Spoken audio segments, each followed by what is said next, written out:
ამ ცხელ დღეებს რომ უხდება, აი იმის რეცეპტი უნდა გაგიზიაროთ. ანუ ნაყინის რაოდენობას თქვენც ხედავთ, ხო? რასაც თქვენ ვიდეოში ხედავთ, ამდენი ნაყინი თქვენ დაგიჯდებათ დაახლოებით 10 ლარიდან 13 ლარამდე. ანუ საოცარ რეცეპტს გიზიარებთ. დავიწყოთ ახლა და მოვამზადოთ ჩვენი უგემრიელესი ნაყინი. ამ ნაყინის მომზადების შემდეგ დავწმუნდი, რომ ალბათ ნაყინს აღარასოდეს ვიყიდი.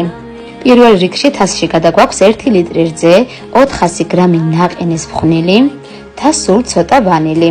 შემდეგ ამ მასას კარგად გავთხვიფავთ, უნდა გაერთიანდეს კარგად მასა და დავუმატოთ დაახლოებით 1 კილო შესქელებული რძე. თასი შეეცადეთ, რომ იყოს რაც შეიძლება დიდი. აი ასეთ მასას რომ მივიღებთ, მზადაა. ახლა ავიღოთ კონტეინერები და გადავანაწილოთ ჩვენი ნაყინი. პირველ კონტეინერში მოვათავსებ მხოლოდ ვანილის ნაყინი, სადაც მეორეში კი გავაკეთე ჟოლოს ნაყინი. აი ასე დავუმატე ნაყინს ცოცხლად გაყინული ჟოლო. მოკლედ ეს მეორე კონტეინერი გამოვიდა ჟოლოს ნაყინი.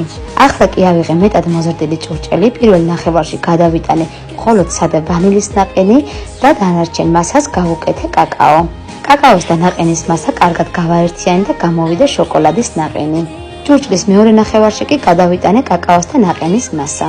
იმდენი გამოდის მეგობრებო, ალბათ 2 კვირა ნაყინის ყიდვა აღარ მომიწევს. ბოლოს კი მაცივარში დავაყოვნებ მთელი ღამის განმავლობაში. დილით კი დამხვდა აი ასეთი გაყინული უგემრიელესი ნაყინი.